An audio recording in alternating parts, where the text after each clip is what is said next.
quero pedir aqui nesta noite, irmãos, a total atenção dos irmãos esta noite para a palavra que Deus lhe trouxe ao meu coração aqui nesta noite. Porque Deus me deu esta palavra aqui nesta noite. Por que eu quero trazer esta mensagem para vocês aqui? Porque o livro de Jó é um dos livros mais interessantes da Bíblia Sagrada, que eu acho, na minha opinião, é um dos livros mais interessantes da Bíblia Sagrada. Porque o livro de Jó é um livro meio paralelo que com as nossas vidas, nos dias atuais que nós vivemos. Porque se nós formos aqui observar a história, a trajetória, a prova que este homem passou, nós vamos observar que nas nossas vidas também não é diferente. Se eu perguntar aqui nesta noite para os irmãos, quem é que um dia perdeu alguém da tua família? Acredito que muitos aqui irão levantar as mãos e dizer que perdeu alguém. Se eu perguntar aqui nesta noite quem é que outrora estava trabalhando e hoje já não está mais porque as portas se fechou, acredito que muitos também vão levantar as mãos e dizer: eu estava trabalhando, pastor, e hoje não estou mais. Se eu for mais além ainda e perguntar aqui, se aqui nesta noite tem alguém da tua família que está hospitalizado com enfermidade no hospital, acredito que algumas pessoas, talvez nem todas, mas algumas vão dizer: pastor, a minha mãe, meu pai ou meu irmão está no hospital. Então esta mensagem, esta história do livro de Jó, ela é meio paralelo, semelhante com as nossas vidas aqui nesta noite. Porque a história deste homem, a vida que este homem passou, tudo aquilo que esse homem enfrentou, é algo relativo que a qual acontece nos dias atuais que nós estamos vivendo. O interessante que me chamou a atenção é que numa certa feita, presbítero Geraldo, os filhos de Deus, faz saber a Bíblia Sagrada, os anjos do Senhor, foram apresentar-se diante de Deus em uma reunião. E nessa apresentação, observa que Satanás, ele filtra no meio deles e também apresenta-se diante de Jesus, apresenta-se diante de Deus, no meio dos anjos. A Bíblia Sagrada vai dizer que Deus, conhecendo e sabendo quem era o ser que estava ali na sua presença, Deus então já antecipa a sua conversa com Satanás e já vai logo perguntando para ele: Satanás, de onde é que tu vens? Percebes que ele vai olhar para Deus e vai dizer assim: Senhor, eu venho de rodear a terra e passear por ela. E como Satanás fala com Deus dizendo: Senhor, eu estava rodeando a terra, eu estava passeando por ela. Então nesse momento Deus vai olhar para Satanás e vai perguntar: então nenhuma dessas voltas, desse passeio que você deu pela terra, então você com certeza observou, você notou que lá embaixo na terra há um homem que ele é fiel a mim. Então você observou que lá na terra tem um homem que é sincero, que é temente a mim, e que esse homem ele anda se desviando-se do mal. Percebes que a Bíblia vai dizer que Jó, ele anda se desviando-se do mal. Porque a Bíblia diz que ele anda se desviando-se do mal, é porque o homem vê o pecado na sua frente, ele vê o laço na sua frente, e ele, com a mente de Cristo, presbítero Marcos, sabe o que esse homem vai fazer? Ele vai desviar do mal. Se ele sabe que ali está o perigo para ele, que pode derrubar a tua fé, que pode quebrar a tua aliança com Deus, ele vai desviar, ele vai sair dali e vai cortar a volta. Então muitas pessoas acham que Jó era um super crente. Não, Jó não era um super crente, Jó era um homem como eu e você, mas a diferença é que esse homem, ele era íntegro diante de Deus, presbítero Tony, ele era sincero diante de Deus. Jó era um homem que ele viu o erro na sua frente, ele viu o pecado na sua frente, ele desviava do pecado. Jó não era igual muitos que tem por aí não, que vê o erro, que vê o pecado, olha para um lado e para o outro e vê que o pastor não está perto, vê que não tem irmão da tua igreja por perto, aí ele mete a cara, cai fundo. Jó não, Jó não era desse tipo de crente. Jó era um homem sincero, Jó era um homem temente a Deus. Então Deus olha para Satanás e fala: então você observou este homem, você tem olhado para ele, você tem visto que ele é fiel a mim, ele é sincero a mim, ele é um homem temente a mim. Sabe o que Satanás vai dizer para Deus? Satanás vai olhar para Deus e vai falar assim: Senhor também, é claro que esse homem é fiel ao Senhor, é claro que ele é temente a ti, é claro que ele anda na integridade com o Senhor. Por quê? Porque tudo quanto o homem tem hoje, o dia que se passa, as suas riquezas, isso é Satanás dizendo, cada dia que se passa, as suas riquezas aumenta cada dia nesta terra. Então porventura pode esse homem blasfemar, pode esse homem rejeitar um Deus como esse? Satanás vai dizer assim, é claro que esse homem é fiel ao Senhor, porque tudo o Senhor dá a ele. Satanás chega com a acusação da pessoa de Jó para Deus, lança o desafio para Deus. E o interessante, presbítero, oh meu Deus do céu, esqueci o nome de Geraldo. O interessante é que Satanás, ele lança o desafio para Deus. E o que me chama a atenção, presbítero Tony, é que Deus aceita o desafio de Jó, de Satanás. Sabe por que Deus aceita o desafio que Satanás faz com ele? Porque primeiro Deus conhecia, ele sabia quem era Jó. Eu abro parênteses nesta noite aqui, irmãos, e falo para a igreja aqui nesta noite: se porventura Satanás hoje chegasse diante de Deus e falasse assim, Deus, eu quero lançar um desafio para você, só que esse desafio que eu quero lançar com o Senhor é em prol da vida de fulano de tal, lá da igreja unida pentecostal, unida pela fé, lá da igreja Nova Canaã, eu quero lançar um desafio com aquele homem lá. A pergunta aqui nesta noite é: será que Deus poderia aceitar esse desafio? Será que Deus poderia pegar esse desafio e aceitar? Porque a Bíblia diz que Satanás, ele sempre tenta levar a acusação nossa diante de Deus, para poder tentar nos atormentar, para poder tentar nos tirar da brecha, para poder tentar nos tirar da posição com Deus.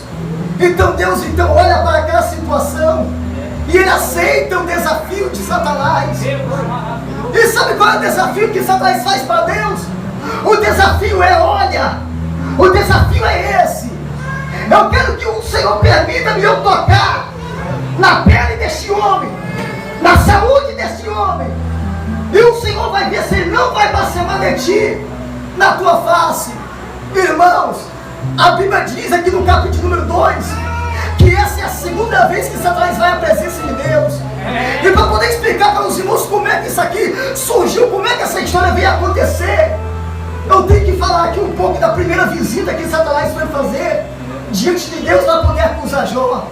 E pela primeira vez Satanás chega até a Deus, faz as mesmas perguntas, lança um desafio semelhante a esse. Só que o primeiro desafio foi esse, que Deus vai olhar para Satanás e falar assim: olha, você pode tocar em tudo quanto este homem tem, pode tentar, pode tirar tudo dele quanto este homem tem, mas porém isso não toca na tua vida, mas porém isso não toca na tua alma.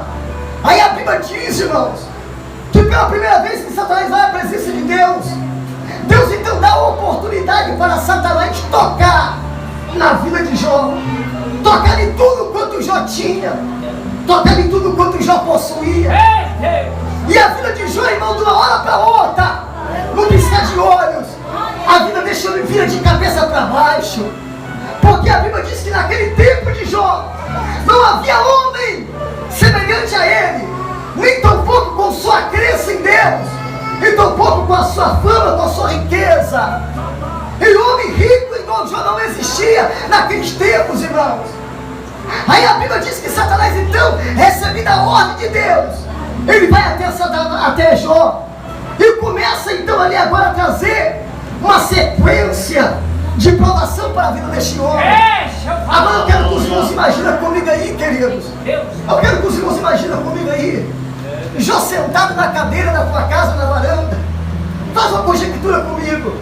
Num belo dia de manhã, e de repente estão os seus empregados no campo trabalhando, e de repente Jó está tranquilo na tua casa, deitado, sentado na sua varanda, numa rede, imagino eu, e de repente Jó observa e vê que lá vem um moço, um rapaz, correndo diante dele. E esse rapaz vai chegar para Jó e vai dizer assim: Jó, eu estou vindo lá do campo agora, porque os caldeus se levantaram contra nós, mataram todos os homens, todos os seus empregados a fio de espadas, e roubaram todos os bois e os jumentos que nós estávamos ali tomando conta.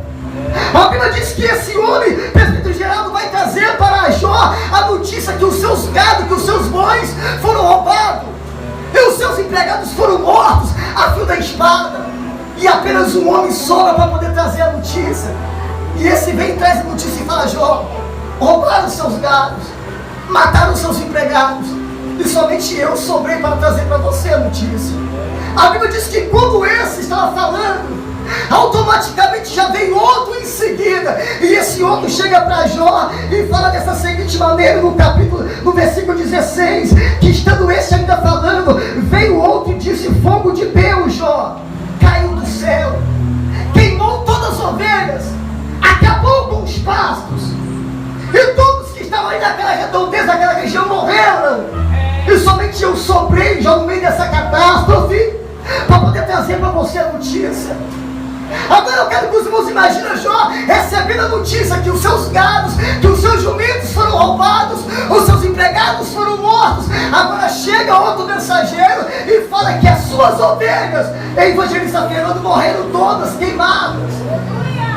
Eu quero que os irmãos imaginem Jó recebendo essa notícia. Como é que esse homem estava? E o interessante é que a Bíblia diz que como esse estava falando, veio outro mensageiro para Jó, e esse outro mensageiro vai dizer dessa seguinte maneira assim: Jó, nós estávamos no campo, cuidando dos seus camelos, de repente veio um salveu, Jó, roubaram todos os camelos, mataram todos os empregados a fio da espada, e somente eu sobrei para trazer para você essa notícia.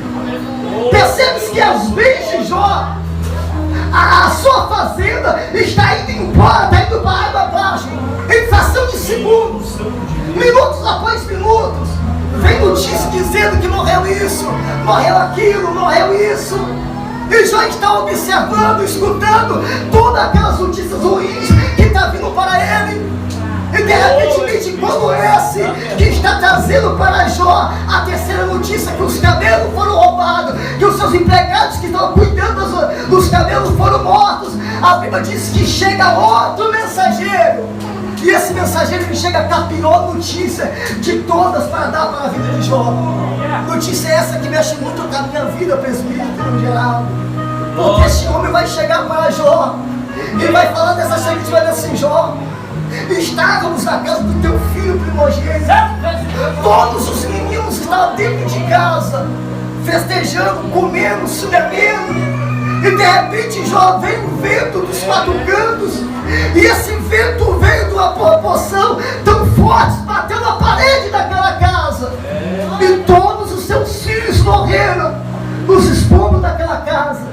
E no meio daquela destruição total, Jó, somente eu sobrei para trazer para você a notícia. Quem já leu esta mensagem sabe que Jó tinha 10 filhos, irmãos, sendo ele 3 mulheres e 7 homens. E segundo a Bíblia, irmão, segundo a Bíblia, Jó era um homem tão crente, mas tão crente com Deus, que se os irmãos for ver no capítulo de número 1, vocês vão ver que a Bíblia diz que todos os dias que Jó levantava, presbítero Geraldo, a Bíblia diz que ele fazia um culto a Deus. E o culto, sabe que era, irmão? Porque Jó era crente, mas ele não sabia como é que estava a conduta dos teus filhos. E a Bíblia diz que todos os dias, presbítero Tony, Jó levantava da tua cama, ia sacrificar a Deus, e diz a Bíblia que Jó oferecia para cada um dos seus filhos sacrifício a Deus. Então todos os dias pela manhã Jó oferecia 10 sacrifícios em prol da vida dos teus filhos. Jó pagava preço pela sua família. E agora vem esse mensageiro do nada, de repente, numa proporção que é bom, já não esperava, e esse vai dizer: Jó, os seus filhos, todos eles morreram de uma vez só, e não sobrou ninguém, Jó. Apenas eu sobrei para trazer para você essa notícia. Agora eu quero que os irmãos imaginem comigo aí, como é que Jó deve ter recebido essa notícia, pastor? Porque a gente perdeu um da nossa família, evangelista Fernando, já é ruim, já é algo difícil de suportar, irmãos. Agora imagina perder 10 presbíteros Geraldo de uma vez só.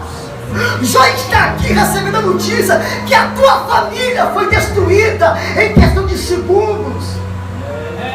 Agora eu quero que os irmãos imaginem comigo Jó, irmão, preparando no dia seguinte o velório para os seus filhos. Imagina esse homem indo para o sepultamento, para o cemitério, puxando ali em suas mãos 10 caixões, irmãos. Pensa na dor que esse homem estava vivendo. Pensa na dor que esse homem estava passando. Essa história é semelhante com a nossa, irmãos. É claro que nós estamos sofrendo na proporção que Jó sofreram, mas para entender a dor da perda, é só quem um dia perdeu alguém. O presbítero Tony fala direto isso aqui, e eu acho bonito isso, irmão. Só entende de choro quem um dia chorou e é verdade. Só entende de perda quem um dia perdeu alguma coisa na vida. Só entende de fome quem um dia passou fome. Porque quem nunca passou fome, quem nunca perdeu, quem nunca chorou, pastor Lucas, não sabe o que é isso. Então as pessoas que não estão na tua vida, não sabem do seu cotidiano, talvez eles não entendem o seu sofrimento, porque eles não estão passando aquilo que você está passando. Aí muitos não entendem e começam a dizer muitas coisas, todas as botões de baboseira, dizendo fulano pecou, fulano fez isso, fulano fez aquilo, por isso que Deus está pesando a mão dele. Não, mas não é isso, irmãos. Eu falei aqui, domingo passado que eu preguei, há dois tipos de prova que vem na vida do homem. Primeiro é aquela prova que vem amando de Deus. Por exemplo, desta prova aqui na vida de Jó, ela vem amando de Deus, a permissão de Deus. E a segunda prova que o homem enfrenta na sua vida é pela sua desobediência. E cá para nós, pastor Lucas, estamos pregando aqui falando de um homem crente, um homem que era crente de verdade. Esse homem está passando por luta agora. Ele está passando por uma situação, por umas percas que não estavam no cronograma dele. E a Bíblia diz que esse homem, amados, está passando por tudo isso, mas a sua fidelidade com Deus continua. Esse homem está passando por todo esse sofrimento, mas a sua crença com Deus ainda continua. Tem pregador que prega essa mensagem e diz que Jó passou por tudo isso, mas não abriu a sua boca para falar nada. Está errado, está enganado. A irmã, a esposa do pastor pregou aqui este dia sobre essa mensagem, e eu achei lindo que ela falou a verdade, o que Jó estava passando e o porquê que ele estava passando por isso. A verdade é que Jó, ele só não falou, ele só não blasfemou contra Deus, irmão. Ele só não blasfemou contra Deus, mas as outras coisas tudo, este me falava, desabafava, questionava com Deus, irmãos. Dá para nós, porque está no DNA do ser humano. Quem é que vai se machucar e não vai dizer ai? Quem é que vai cair e não vai falar ui? Quem é que vai quebrar a cara lá e não vai chorar, não vai se espernear, irmão? Isso está no sangue do ser humano. Todo mundo que machuca fala ai. Todo mundo que um dia se dá mal com a vida questiona, pergunta a Deus por que isso aconteceu. Cá para nós, você acha que na vida deste homem foi diferente? É claro que não. E muitos pregadores pregam para ele dizendo que esse homem passou por tudo isso e não abriu a sua boca para falar nada. Mas é claro que ele falou, porque no capítulo de número 3 nós vamos observar Jó olhando para o céu, e ele amaldiçoando o seu dia que ele nasceu, e ele vai falar com Deus a sua queixa, no seu questionamento, e vai falar assim: Senhor, risca o meu nome do livro da vida. Era melhor que eu nem tivesse nascido, se fosse para passar por isso aqui. Jó está questionando com Deus, ele está perguntando a Deus por que isso tudo aconteceu com ele. Jó está questionando a Deus, perguntando por que, Senhor, isso tudo aconteceu comigo. Aí a pergunta aqui nesta noite é: o objetivo de Satanás para com Deus era fazer com que palavra de blasfêmia saísse da boca de Jó. Porque quem conhece a Bíblia aqui sabe muito bem do que eu vou falar aqui. Há todo tipo de pecado nesta terra tem perdão para Deus. Uma certa feita Deus falou para os seus discípulos e para as pessoas que ali estavam ouvindo ele pregar, e ele falava acerca da blasfêmia, e ele falava assim: olha uma coisa, eu vos digo, que se você pecar contra o filho tem perdão, que se você pecar também contra o pai tem perdão, mas se você pecar contra o Espírito de Deus, esse não tem perdão. E como é, irmãos, pecar contra o Espírito de Deus? Eu vou ser aqui mais específico para os irmãos entender. Aqui estamos falando da blasfêmia contra o Espírito de Deus, porque era isso que Jó queria ouvir sair da Satanás, queria ouvir sair da boca de Jó. E a blasfêmia contra o Espírito de Deus, irmão, é algo muito Mas pastor Isaías, como é que você fala isso, irmão? Eu falo com toda a prioridade na Bíblia, porque a Bíblia diz isso. Que para todo pecado tem perdão. Mas agora blasfema contra o Espírito de Deus, esse não tem perdão. E sabe qual é as vezes que os crentes mais pecam dentro da igreja? Sabe qual é? Das vezes os crentes mais pecam dentro da igreja.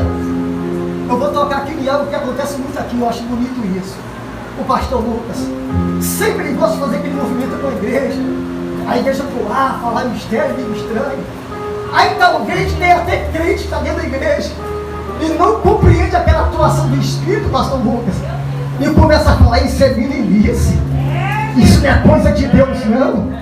Vê o irmãozinho pulando, falando línguas estranhas, começa a dizer, para que tudo isso? Eu não estou vendo Deus esse negócio não, irmão. E está blasfemando contra o Espírito de Deus e não está sabendo. Tem gente que está dentro da igreja há 10 a 15 anos e está correndo o risco de ir para o inferno e não está sabendo por quê. Porque está blasfemando contra o Espírito de Deus, irmãos. Tem um conselho nesta noite para você. Tem um conselho para você. A Bíblia manda a gente pedir a Deus o dom do discernimento de espírito. E o conselho que eu dou para os irmãos é: se você não tem esse dom de discernimento do espírito, o conselho que eu dou para a igreja é: fique de boca calado. Porque se você não sabe se é Deus que está usando Bertano ou fulano, é melhor que você fique calado do que você abrir a boca e falar coisa que não presta e acabar comprometendo a tua salvação, querido. E isso eu falo aqui, não é só para os crentes não, isso é para todos, irmão, é para todo mundo, é para todo mundo. E Deus não perdoa da cena contra o Espírito de Deus. E isso Satanás não ouviu sair da boca deste homem. E isso Satanás não viu já falar. Satanás está observando e vendo que o homem está esperneando, está perguntando a Deus por que disso, por que daquilo, mas Satanás está observando que da boca deste homem não saiu palavra de blasfêmia. E ele não compreende a situação. Aí é por isso que no capítulo 2, pela segunda vez, ele vem até a Deus de novo. Porque pela primeira vez ele não conseguiu nada, pastor Lucas. Pela primeira vez ele tirou seus bens, tirou seu filho, destruiu sua família. Mas Satanás está vendo que Jó continua crente. Satanás está vendo que Jó continua fiel. Aí pela segunda vez ele vai diante de Deus de novo. E pela segunda vez a aprovação dobra um pouco mais. Dobra um pouco mais por quê? Porque Satanás vai falar para Deus as mesmas palavras que falou dela a primeira vez. Só que desta vez Deus vai olhar para Satanás e vai falar assim: olha Satanás, tu tem observado ele, e tu sabe que mesmo você me incitando contra ele, ou seja, mesmo você me provocando a trazer o mal sobre este homem, mesmo assim ele ainda continua sincero a mim, reto a mim. Aí Satanás vai dizer assim: ah é? Então faz o seguinte, permita que eu tocar na saúde dele, pele por pele, o Senhor não vai ver que ele, se ele não vai ser uma metida na tua face. Aí sabe o que é que Deus faz? Deus aceita o desafio de novo. Deus fala assim: tu pode ir, tu pode tocar na pele, tu pode tocar na saúde deste homem, mas tu só não pode tocar na alma dele. Eu vou falar uma coisa aqui, irmãos, que talvez muitos não compreendem, mas isso é verdade. Você sabia que Satanás tem o poder de tocar na gente? Você sabia, presbítero Geraldo, que Satanás toca na gente? Você sabia que Satanás tem o poder de tocar no nosso corpo, irmão? Ah, pastor, mas como ele é espírito, irmão, ele tem poder de tocar em nós sim. Ele tem poder de tocar em nós sim. Só que o problema é, Satanás só toca em nós se Deus permitir que ele toque na gente. Ele não vai tocar em você do nada assim apenas porque ele quis tocar, não. Porque a sua vida é guardada pelas mãos de Deus. A sua vida é vigiada pelos olhos do Senhor.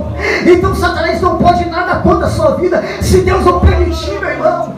Por que é que você acha que muitas vezes você vem na igreja e não fala: estou dando livramento, estou te dando isso, estou livrando aquilo? É porque, irmão, porque Satanás um dia pediu Deus para tocar na tua família, e Deus falou do seu não na família dele. Você não toca nele, você não toca. Então Satanás só toca na sua vida se Deus permitir. Porque não cai nenhuma folha da árvore se Deus não permitir. Nada Satanás pode na tua família, varão, se Deus não permitir. Aí a Bíblia diz que Satanás sai da presença de Deus e rapidamente ele toca na saúde deste homem. A Bíblia diz, pastor Lucas, que Satanás toca no corpo, na pele deste homem. E diz a Bíblia que a partir do momento que Satanás toca na pele de Jó, no corpo de Jó, a Bíblia diz que esse homem agora é tomado por seu corpo completo, desde a planta dos pés, diz a Bíblia, até o alto da tua cabeça. Esse homem é tomado agora por úlcera maligna, ou câncer, doença que a qual nos destrói, doença que a qual começa a nos corroer por dentro. E Jó está com essa enfermidade. Jó está numa situação tão terrível, que a Bíblia diz que o corpo deste homem começa a ficar, irmão, vou falar algo aqui, eu não sei se os irmãos vão acreditar, mas eu não acreditei no dia, irmãos. E procura para mim 7,5, por gentileza. Jó capítulo 7,5. A Bíblia fala uma coisa que eu fiquei meio assim, Senhor, será que isso é verdade mesmo? Melhor dizendo, a teologia, os estudos afirmam isso, irmão. Uma coisa que eu vou falar para a igreja aqui, que talvez você não vai entender, ou talvez você não vai querer acreditar, porque talvez pode ser difícil acreditar. Eu também fui difícil acreditar nisso. Sabe o que a teologia diz, irmão? A teologia diz que bichos saltaram a presbítero Alex do corpo de Jó para fora, pastor Lucas. A teologia afirma que o corpo de Jó estava completamente tomado por bichos. Eu falei, Deus, isso não é possível. Aí eu fui procurar dentro da Bíblia, presbítero Alex, para saber se tinha alguma base bíblica nisso. E eu vou pedir para o varão ler para a gente aí, só para vocês entender do que eu estou falando. Lê para a gente aí, por gentileza. Meu corpo está tomado pelos vermes, e de crosta de feridas observo minha pele se rachando,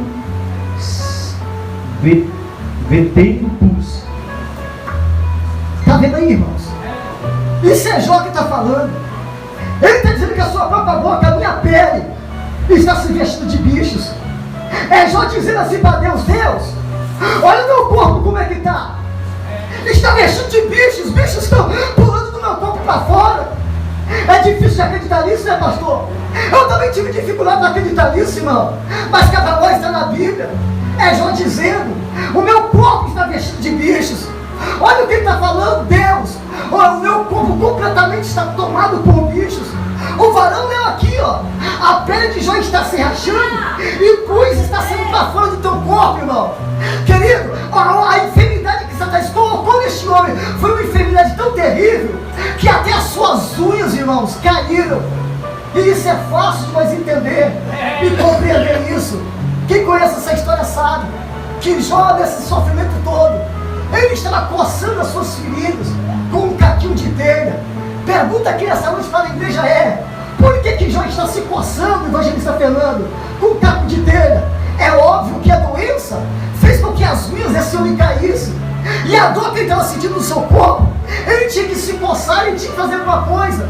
Segundo a medicina diz que por milésimos de segundos, e quando a gente passamos a mão ou coçamos o local da ferida, por alguns minutos, por alguns segundos, pastor, aquela coceira, aquela dor que você está sentindo, só da gente passar a mão, coçar, alivia por milésimos de segundos. Então tenta imaginar um sofrimento, a dor que esse homem está passando, seu corpo rachado, o bicho saindo para fora, pus está saindo entre as rachaduras da sua pele. Imagina a dor insuportável que esse homem está sentindo. Então por isso que ele estava com um caco de telha para coçar as suas feridas, porque diz a Bíblia que ele se coçava com um caco de telha. E ele se coçando, aí ele dizendo para Deus, Senhor, eu estou tentando aliviar a dor, mas não estou conseguindo. Ele coçando com os cacos de telha ali, ele estava dizendo, Deus, está ruim para mim aqui o negócio. Eu estou tentando minimizar a dor, mas não estou conseguindo, Deus. Imagina, irmão, pensa comigo, Jó, nessa situação, irmão. A Bíblia diz, já estou terminando, a Bíblia diz que a situação de Jó estava tão terrível, mas tão terrível, que os seus amigos não conheceram Jó. Porque diz a Bíblia que quando os amigos dele ficou sabendo dos problemas que estavam acontecendo na vida deste homem, os amigos dele vieram de longe para poder visitar Jó. E como chega, você vai ver no finalzinho da mensagem, no capítulo 2, no finalzinho da história, você vai ver que os amigos dele vão chegar e de longe eles vão levantar os olhos e vai ver Jó. Só que diz a Bíblia que eles não conheceram Jó, porque tamanho era o sofrimento e a dor que esse homem presbítero estava passando. Aí a Bíblia diz que os amigos de Jó não tiveram nem coragem de chegar perto dele. Os amigos dele ficaram de longe, e diz a Bíblia que da mesma forma que Jó estava sentado lá, ou deitado, os amigos dele também deitaram com seus rostos em terra, sobre a terra. E diz a Bíblia que ali os homens ficaram 7 dias e 7 noites. Detalhe, os homens ficaram num propósito de oração, de condolências pela vida de Jó ali, durante 7 dias e 7 noites. E detalhe, e a Bíblia diz que nenhum dos seus amigos tiveram palavras algumas para poder dar para Jó. Os amigos dele passaram 7 dias e 7 noites, e ninguém teve palavra para poder dar para aquele homem. Aproveita o gancho da saudação do Emanuel aqui. O que ele falou, irmão? Tem gente como vê você na miséria, na destruição, ou até mesmo aqueles que se dizem amigo, e quando vê você na miséria, na destruição ali, eles viram a cara para você, não dão uma palavra para você, não faz nada para você. Mas sabe de uma coisa, irmão? Tem provação na nossa vida, tem provação na nossa vida, que vai ser tão terrível, mas tão terrível. Tem vale que nós vamos passar, que somente nós e Deus, e mais ninguém vai poder compartilhar desse sofrimento com você. É claro que nesse momento de dor, de angústia, as pessoas somem, os amigos somem, não fica ninguém, porque vocês vão ver que logo mais na frente, os amigos já começam a caçar motivos para poder trazer explicação daquilo que está acontecendo na vida de Jó. Aí se você ler a história, você vai ver que os amigos deste homem, um por um, começam a dizer assim: só pode que você pecou contra Deus, só pode que você transgrediu a lei de Deus, só pode que você fez algo que desagradou a Deus, e por isso que esse mal está sobre você. Nos primeiros 7 dias, os amigos de Jó não tiveram palavra para poder dar para ele. Aí quando os caras resolvem abrir a boca, olha o que eles fazem: ah, você pecou, ah, você transgrediu a lei de Deus, ah, você só pode que adulterou alguma coisa, você deve ter feito. É isso que acontece no nosso dia de hoje. Você entra na prova do processo, aí quando você pensa que tem amigos, é aí que você vai ver quem é amigo seu de verdade mesmo. É aí que você vai ver quem é ele de verdade na sua vida. Porque até então, quando você não sabe de nada, na sua vida tudo está bem, tudo tranquilo, até quando você tem ali alguma coisa para poder bancar, colocar na mesa para eles, os amigos estão do lado, estão batendo as costas, estamos juntos, estou contigo. Agora deixa o dinheiro acabar, deixa a porta fechar, deixa ali a mulher ir embora, deixa ali tudo virar de cabeça para baixo na sua vida, para você ver aonde é que os seus amigos vão aparecer. Eles vão aparecer bem lá longe, bem longe de você. E quando você ouvir alguma notícia deles, sabe qual é a notícia que você vai ouvir? É eles falando mal de você. Porque eles não vão fazer nada por você no momento da sua diversidade. O único que faz alguma coisa para você é Deus, não é Deus que faz para você. E nessa terra nós não temos amigos, irmãos. Nós não temos amigos. Entre aspas, podemos ter colegas. E colegas, de uma hora para outra ele nos trai. Colega, de uma hora para outra ele vira as costas para a gente. Agora amigo é diferente. Amigo, irmão, sempre está conosco ali. E esse amigo sabe quem é, irmão, é Jesus Cristo. Esse amigo jamais te abandona por nada nessa vida. Esse amigo jamais vira as costas para você por nada nessa vida. Já estou terminando a mensagem, esporte de pé. E Jó está no pó, na cinza. A sua esposa vai olhar para este homem nessa situação terrível e catastrófica. A sua esposa vai olhar para Jó e vai dizer assim: Jó, olha para trás, tudo que nós passamos, tudo que nós conseguimos, tudo que nós conquistamos. E a esposa de Jó, sabe o que ela fala, mesmo Caleb? Ela vai olhar para Jó e falar assim: Jó, outrora nós tínhamos riquezas, outrora nós tínhamos bens, outrora a nossa fazenda não cabia de animal. Agora, olha a nossa fazenda, olha o pasto, só tem cinza, tudo queimado. Olha os seus amigos, Jó, cadê eles? Aí sabe o que a mulher de Jó vai fazer? Ela vai olhar para Jó, irmão, no meio da cinza. A mulher está de pé, Jó está lá embaixo, no meio da cinza. Ela vai olhar para Jó e vai falar assim: Jó, se eu fosse você, a Bíblia diz isso. Ela vai dizer: Jó, se eu fosse você, eu amaldiçoava o seu Deus e pedisse a morte. Olha aí, irmão, a palavra de blasfêmia. Satanás queria ouvir isso da boca de Jó, mas não ouviu. Aí Satanás pensou que não, esse eu não quero assim, vou fazer alguma coisa que ele vai arregar agora. Aí Satanás usa a sua esposa, e a sua esposa tenta incitar ele, tenta fazer a cabeça dele, Jó, amaldiçoa o seu Deus, impede a morte. Essa maldição do seu Deus aqui era dizer assim, Jó, se eu fosse você, negava o seu Deus. Se eu fosse você, desistia da fé, parava de ser crente. Se eu fosse você, deixava a sua crença de lado. Aí sabe o que Jó vai fazer, irmão? No meio o pó, no meio a cinza, Jó vai levantar na tua cabeça, naquele sofrimento todo, os seus olhos já quase fechando, que não tinha mais nem a pele do olho para poder fechar direito, os olhos fundos lá embaixo. Jó vai olhar com aquele olhar fragilizado, com aquele olhar sofredor, vai olhar para cima, e ele vai dizer para sua esposa, mesmo em meio ao sofrimento, à dor, ele vai dizer para sua esposa dessa seguinte maneira: mulher, assim como fala uma doida qualquer por aí, agora tu fala contra o nosso Senhor Deus. Ele vai dizer dessa seguinte maneira: tudo que nós tinha foi Deus que nos deu, e tudo também foi Ele que tirou, porque no ouvido da minha mãe eu vim nessa terra, e no também eu voltarei para lá. Mas uma coisa eu nunca posso deixar, é de adorar o nosso Deus, é de glorificar o nosso Deus. Jó está dizendo: com bens ou sem bens eu adoro a Deus, com dinheiro ou sem dinheiro eu glorifico a Deus, filho doente com saúde eu glorifico a Deus, as portas abertas ou fechadas eu glorifico a Deus. Tudo pode estar tudo errado, mas eu glorifico a Deus. A varoa cantou esse louvor aqui. Se Deus fizer, é Deus, e se não fizer, Ele continua sendo Deus. O recado de Deus para a nossa vida aqui nesta noite é: aceita o querer de Deus na sua vida e seja crente na dor, na luta, seja fiel, porque no meio da luta, no meio da dor, no meio da provação, Deus vai fazer justiça por tua vida e vai te dar a sua vitória. Não desista, não desista. Feche meus olhos, feche meus olhos que eu quero orar. Não desista, não desista da caminhada, não desista da caminhada. Vale a pena ser fiel, vale a pena ser fiel ao Senhor, independente da luta, independente do que você passar, vale a pena ser fiel a Deus. Eu quero orar nesta noite, Senhor Deus, e eterno e maravilhoso.